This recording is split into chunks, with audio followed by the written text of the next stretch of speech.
Hi everybody, welcome back to the channel.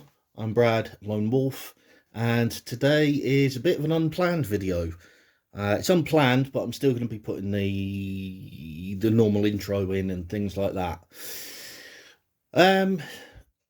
Yes, you're looking at my foot, but this is not a foot fetish video. As you know, I got new shoes a few weeks ago, and cut a long story short, I got a blister. Now, it's not a massive blister and it doesn't hurt, but it does give me the ideal opportunity to show how to properly treat blisters in first aid. So, first of all, let me zoom in on said blister, and that should be it there. For those of you that still can't see it, it's there, kind of.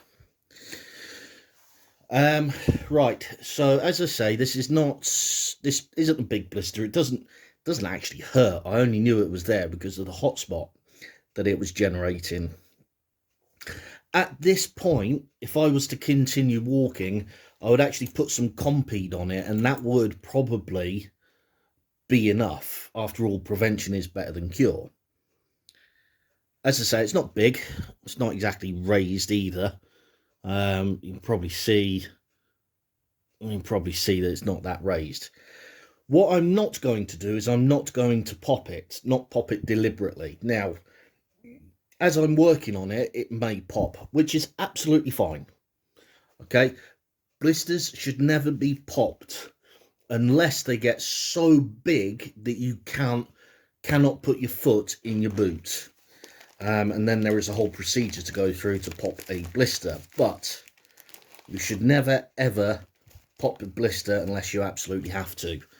So, reaching for my first aid kit, the compact one in this case, I'm going to pull out, let's just zoom out a bit, I'm going to pull out the adhesive dressing, and if I can find it,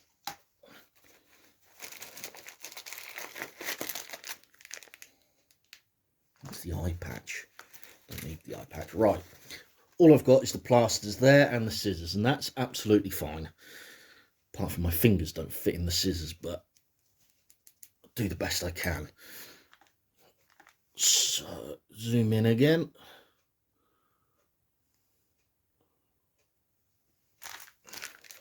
So I'm going to take the adhesive strip in this case. Now,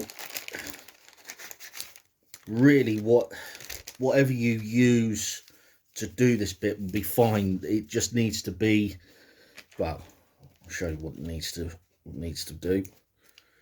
I'm just going to cut off a small piece of the adhesive strip. Keep forgetting that I'm zoomed in.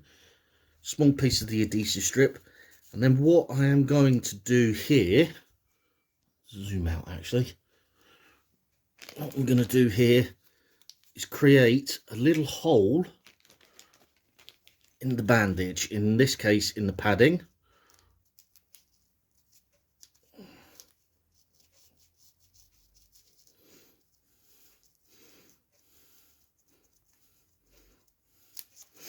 I'll sort that out in a minute. So you got a nice little hole like that. Now the idea is to make it big enough, and this is just about big enough, to go over the blister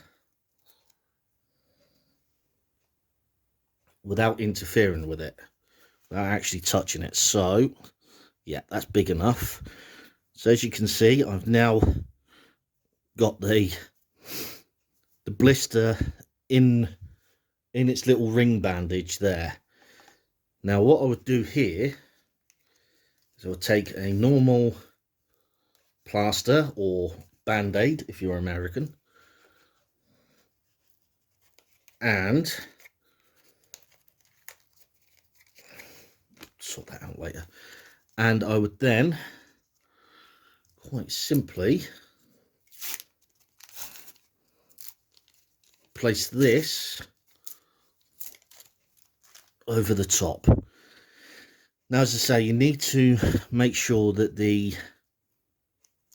your ring bandage or your donut bandage is actually high enough so that it's not interfering with the blister. You don't want any pressure on that blister. Okay, so that's sat quite nicely. Now, if I want, I'm not going to, but if I wanted to reinforce that, or if I had to reinforce that, should I say, there are other things that you can use. People have been known to do this and then put duct tape over their feet or over their blister. Absolutely fine. Duct tape's, to be honest, duct tape's probably better than a band-aid,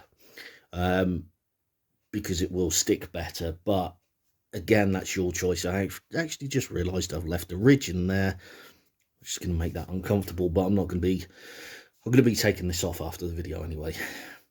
But that is a basic treatment for a blister.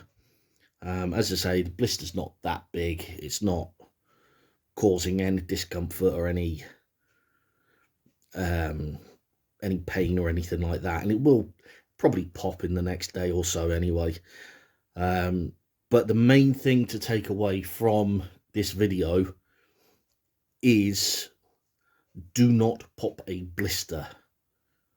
Do not pop your blisters. They are there for a reason. They are actually helping the wound to cure itself. Second thing to take away from this is make sure that your ring bandage or your donut bandage is not only big enough to not only big enough to go around your blister, but high enough as well to not cause any pressure. So, as I say, it was a bit of an unplanned video, but a bit of a fortuitous video. I hope that helps. I hope that gives you an idea of how to do some first aid. It should be the same as when I did my first aid training. It shouldn't have changed. I'm sure people will tell me down in the comments if it has. But remember, this is first aid. This isn't actually doctor or hospital based medicine. This is first aid, so bear that in mind. In the meantime, thank you very much for watching. It is very much appreciated, and I will see you in the next one. Bye for now.